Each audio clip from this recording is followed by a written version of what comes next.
Good evening, my dear brothers and sisters.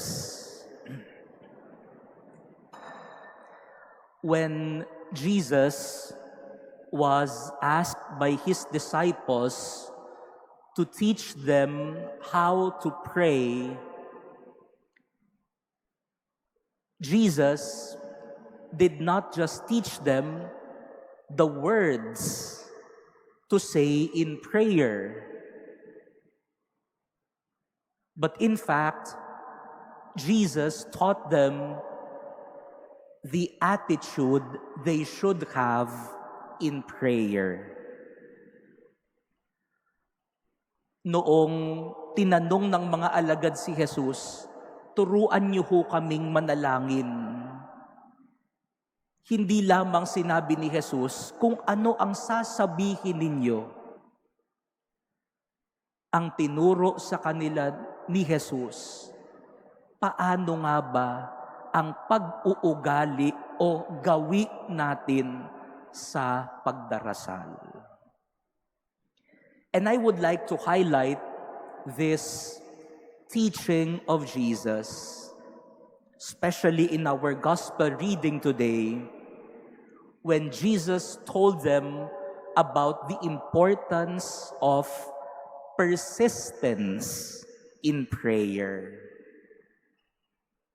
The importance of perseverance, of determination in prayer. Nais ko pong bigyang pansin ngayong linggo na ito ang sinabi ni Jesus sa kanyang mga alagad na kinakailangan kapag tayo'y mananalangin o magdarasal, kailangan tayo'y magsumikap, magtiyaga, at manatili sa pananalangin.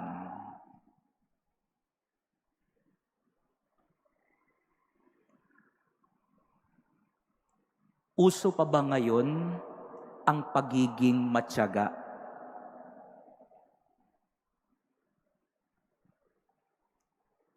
Uso pa ba ngayon ang pananatili? O baka ngayon, pagsawa ka na, iwanan mo na? Huwag niyong kalabitin yung katabi niyo, no? O baka ang uso ngayon, kapag nakahanap ka na ng iba, lipat na agad.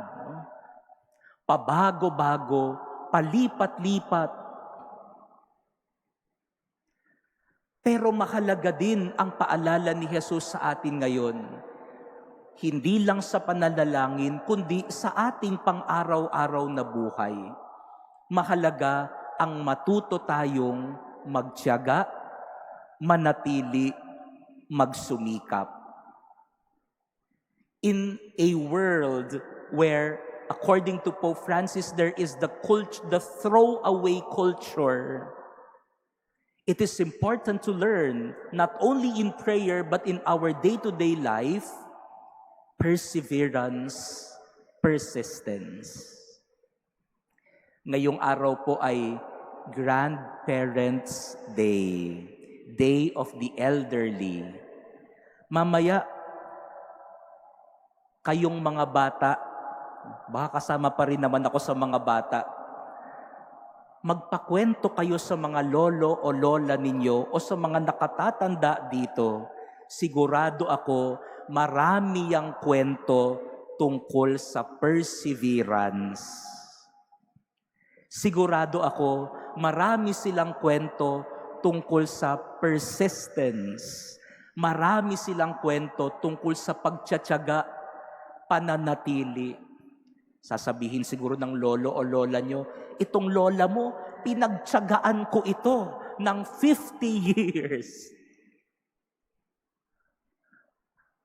Kung hindi ako nagtiyaga, hindi ko mapapag-aral ang mga anak ko. Baka yan ang sabihin nila.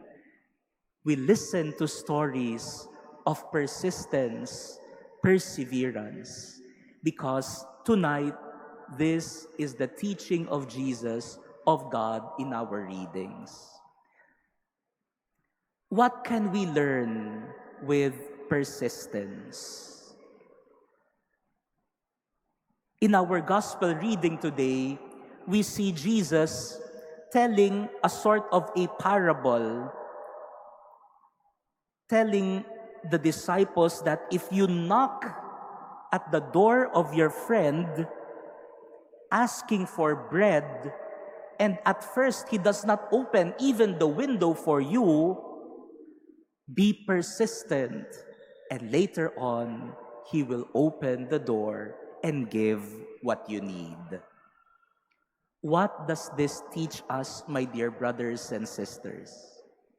This teaches us that there is grace in persistence, because not everything is achieved in one instance.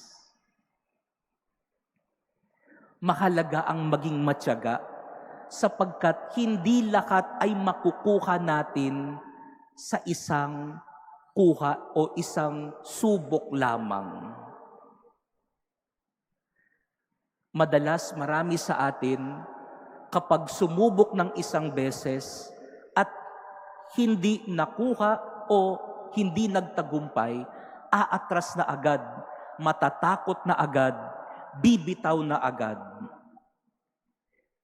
Pero tandaan natin mga kapatid, lahat naman yata ng bagay sa mundong ito, hindi mo makukuha sa isang subok lamang.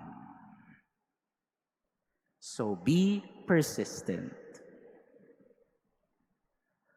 Halimbawa, yung nililigawan mo, di mo naman magiging boyfriend o girlfriend yan sa isang date lamang. No? Be persistent. And if time will come that you will fail, that you will not get what you want, that you will not be victorious, remember, be persistent. There is grace in persistence. Kauuwi ko lamang po galing ng Roma sapagkat ako'y nag-aaral doon. Nung unang taon ng aking pag-aaral doon, kailangang matuto naming magsalita o matuto ng Italian sapagkat lahat ng exam namin ay Italian.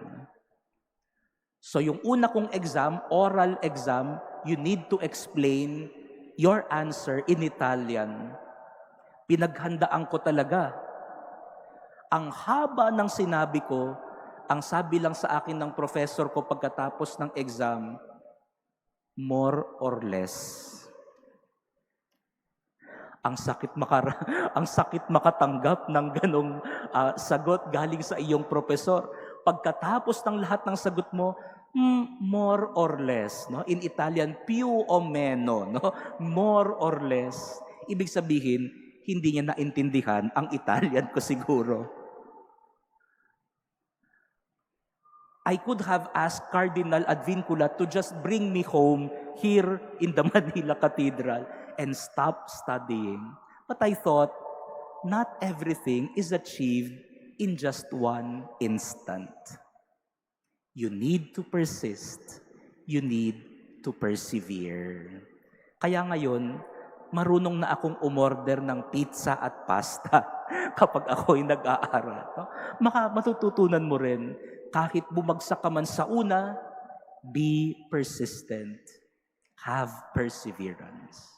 Because not everything is achieved in just one instant. The second thing that we need to learn is from our first reading today. There is grace in persistence because eventually you will understand. Darating ang punto na hindi mo mauunawaan, pero kapag ikaw ay nagtiyaga at nanatili, darating ang puntong mas maiintindihan at mauunawaan mo na. In our first reading, we hear the story of Moses asking God to have mercy, to be pitiful to Sodom and its inhabitants. Will you save Sodom if there will be 50 righteous people? or 40 or 30, 20, until it became 10. But I think it is not just about haggling with the Lord. In the end, it was Moses who discovered and understood that in fact, the mercy of God is so great that until 10 or perhaps until one just people, God will be merciful. Sa tingin ko, yung nangyari sa unang pagbasa na pakikipagtawad sa Panginoon ay hindi lang pakikipagtawad kundi pag-unawa. Sa huli, naunawaan niya kung gaano kabuti at maawain ang Diyos. So time will come, my dear brothers and sisters, we will not understand certain things in our lives. Darating ang panahon, mayroong mga bagay sa buhay natin na hindi mo mauunawaan. But do not surrender, because persistence, determination, perseverance will help you understand in the end. And lastly, the third grace of perseverance is the deepening of our relationships.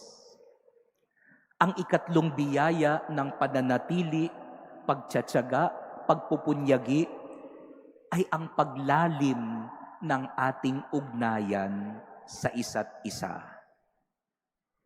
Kaya nga kung mayroon ditong mga mag-asawa, alam siguro ninyo yan. Yung mga elderly natin, mga lolo o lola na nandito, alam ninyo yan na habang nananatiling mas matagal ka sa relasyon na yan at ugnayan na yan, mas unti-unting nauunawaan nyo na rin ang isa't isa. Sa umpisa siguro, marami kang hindi maiintindihan sa iyong minamahal o sa iyong partner o asawa, maraming mga tanong. Pero sa pananatili, sa pagtsatsaga, unti-unti ay darating din ang paglalim ng pagsasamahan. We also have tonight with us missionaries from the Mission Society of the Philippines. No? Kasama po natin dito ang isang pari, si Father Joseph mula sa Mission Society of the Philippines. After the Mass, you can approach him and ask him. Parang gusto ko na nga ring tanungin siya, Father, paano ka nagtagal sa buhay misyonero? Mahirap po ang buhay nila. Kami pong mga diocesan priests, sa mga parokya lang kami naka-assign, dito lang. Pero sila, pumupunta sa Papua New Guinea, kung saan isa sa mga dangers sa kanilang buhay ay ang sakit na malaria. No, kung tama yata ako sa sinasabi ko, Father, I have known some priests who have died of sickness in mission areas. At gusto ko sanang tanungin si Father, bakit yan ang napili mong buhay? Pwede kang mamatay sa misyon.